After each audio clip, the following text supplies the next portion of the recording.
It was a huge transition to me because I'm an outdoors player. Obviously, coming in at safety, coming from college, from the University of Charleston, we don't get that. Yeah. And I'm a tackle first. I'm a very physical type of guy.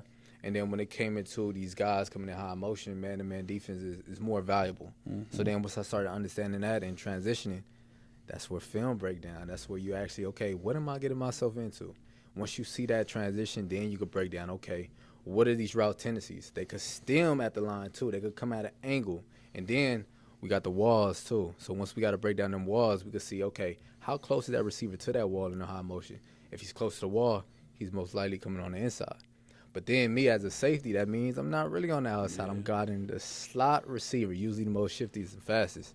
So when you come down to that aspect, okay, what is my alignment? Okay, I'm going to be 72 on the inside. I got to take away the inside. I got to make sure if he beat me, he could beat me on the outside so I could play that game. If I take away 50% of what he could do, that other 50% I can make a play on. You get what I'm saying? And then on the flip side of that, okay, we got zone coverages.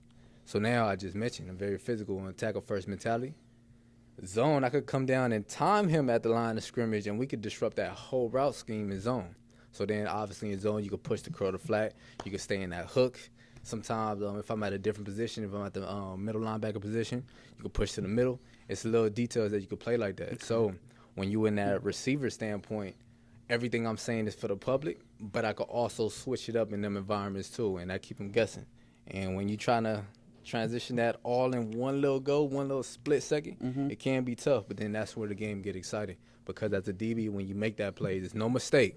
If you make that play, you made that play. You got to react, and make sure, like he said, you got to do it backwards now, so it's pretty difficult. And as we doing it backwards, you get that confidence. Once you get that confidence, the speed, the play recognition, it all starts to slow down. And then we all play Madden, so when you get into that X mode, that X factor, it gets interesting. So, absolutely. Yeah, so it's been a big transition.